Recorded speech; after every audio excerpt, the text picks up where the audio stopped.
So spring has finally sprung, and it feels like the hay fever is trying to kill me. Hi, I'm Jenna. Welcome to the channel, and welcome back to me, an artist living in London, trying to get back to my creative practice. This is my vlog for April. This month I have really truly been enjoying the lighter hours in the morning, the sunshine, the hay fever, as I mentioned, not so much. It seems to be incredibly windy as well this month, which means of course all of the tree pollen is everywhere, and it seems like 90% of it is up my nose and irritating the hell out of me. But we are loving the blossoms, we are loving all of the wisteria that's out on the houses, which I'm super jealous of. Whenever I cycle past a house and I see just like wisteria blooms everywhere in the front of a house, I'm like, I want to live there. And I love it, and it's so pretty. I mean, I know that it's only out for a very short period of time every spring, but it is so beautiful, and it really feels glorious and delightful to cycle around London or to walk around London and to see all of the blossoms. Spring is my absolutely favourite season. I adore it.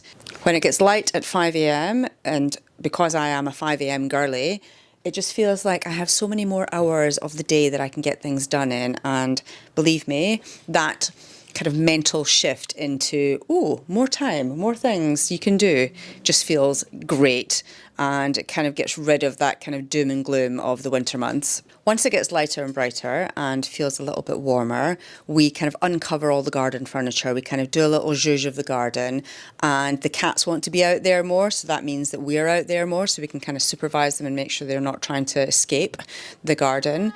We have a tiny little garden here in London. It's a couple of metres by a couple of metres, but it is a sun trap in the afternoons. The cats absolutely adore it, especially Boo, who would literally live out there 24 hours a day if you let him. Certainly in the daylight hours, he would be out there all day. As my kind of work, or my kind of main kind of source of income, is looking after cats with my little cat sitting business, there are of course always cats to go and see. So I get up early, I get out early, I try and see all of the cats, and then I come back, and then I've got the day to kind of get myself sorted in terms of actually running my business or getting into my art practice. One thing that I have been able to do, because it's been lighter and warmer, is actually get out into the garden and sketch. Because the cats are out there, because my housemate occasionally is standing or sitting still for long enough, I will get my sketchbook out, get my pencils ready, and I will just do some sketching. I'm trying to make sure that my sketchbook and my pencils are always downstairs in the kitchen, kind of at the back door, ready to go out with me. And because I'm trying to not scroll on my phone as much as I usually do, I'm trying to be very strict with that. I do want to paint more in my sketchbook. At the moment I'm kind of just using, hello Schminksy, must always be involved. Hello.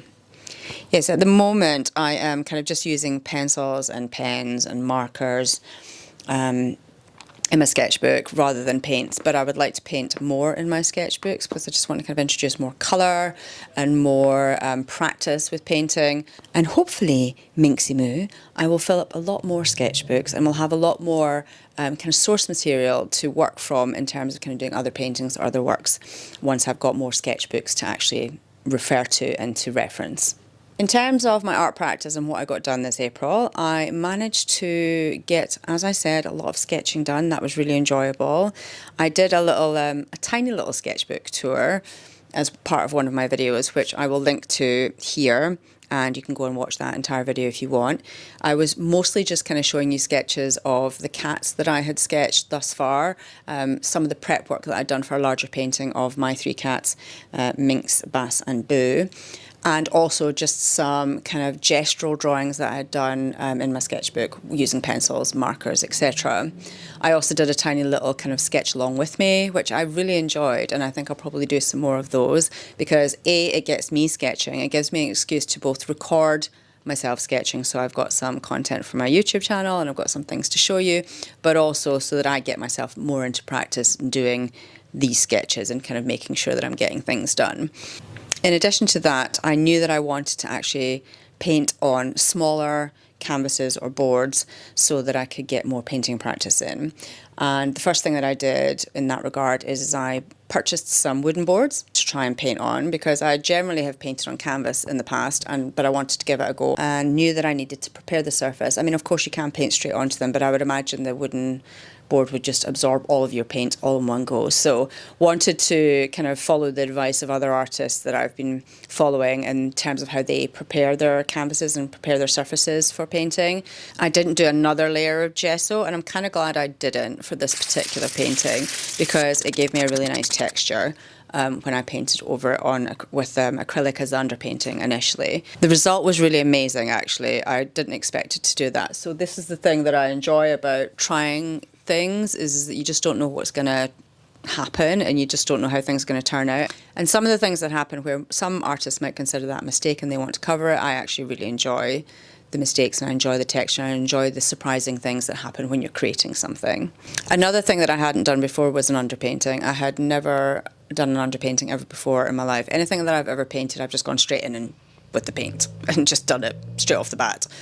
You know, I've maybe done a little bit of a kind of a loose background in a kind of like a thinner layer of kind of paint, which I guess is underpainting, but not to the degree with which I did this one. And I also chose to do an underpainting in acrylic so that I could kind of get my values correct and then go over the top of it with oil paint. Oh, we've got a little cat trying to come in. I think it's Bassy. Hey, Bass. Hello.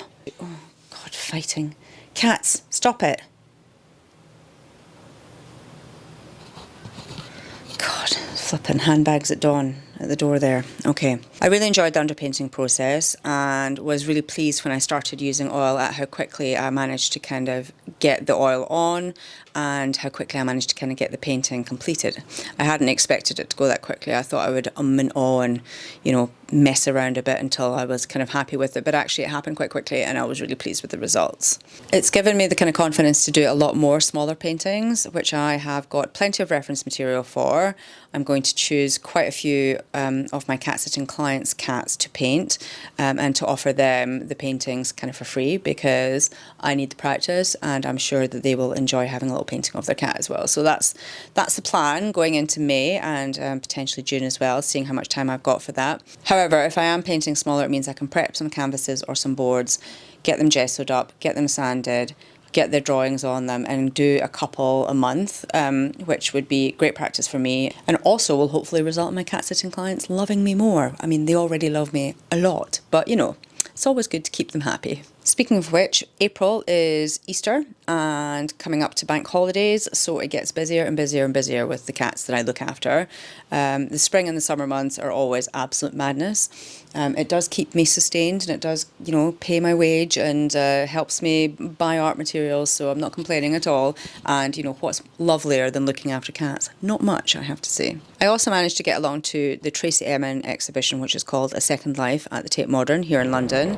I've been wanting to go to it for a little while since it opened and eventually managed to get myself down to the South Bank and get through it, document it, and do a bit of sketching while I was there as well. I do really enjoy when I go to an exhibition to take my kind of pens and pencils and a sketchbook with me so that I can kind of document the paintings that I most enjoy.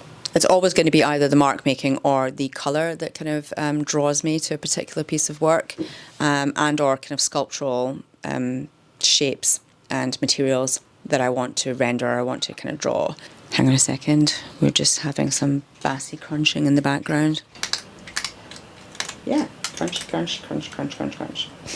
The thing that I really enjoyed about sitting and sketching at the Tracy Emin exhibition is there are so many of her works that I found really powerful and really emotive and really kind of like move me, but I hadn't realised just how much more I felt connected to the work than when I sat down and actually sketched the work itself. So you see details that you probably didn't see before, you get a real sense of her mark making and her line work and the way that she composes things. And there are a lot of her kind of figure drawings where you might on initial viewing of them consider them to be like scribble scrabble scratches, you know, they're not figures. But when you look a little bit closer, her kind of detail and the kind of structure of the body is absolutely there.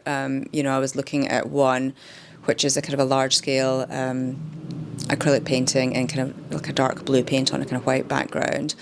If I remember the name of it, I'll put the name up on screen here. When you look at it in more detail, you see where the hips are placed, you see where the legs are positioned, you can kind of see her shoulders and her arms and her neck and the head, and it's all in proportion and it's all actually drawn out properly, which goes to show that The majority of artists who do work in a kind of an abstract or very loose or very gestural way do actually understand human anatomy and have drawn properly prior to actually doing these kind of works. Because I really love gestural drawing and gestural kind of sketching, these really appealed to me.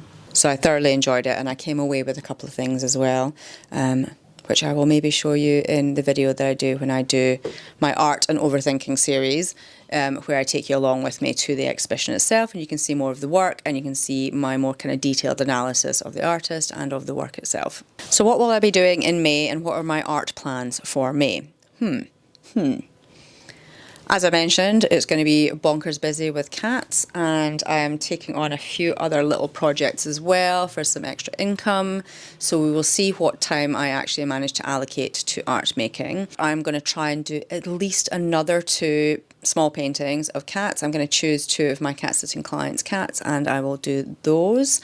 Or I will going to try and paint Bassie, who's the little Siamese, and or Boo, our Russian blue, and see if I can get some paintings done of them as well. So if I manage to do that, that'll be 4 paintings, but you know, that's not impossible. That's 1 painting a week, which is doable.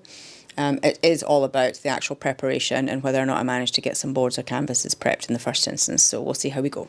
I will also probably be visiting another exhibition, so we will have another art and overthinking video for May.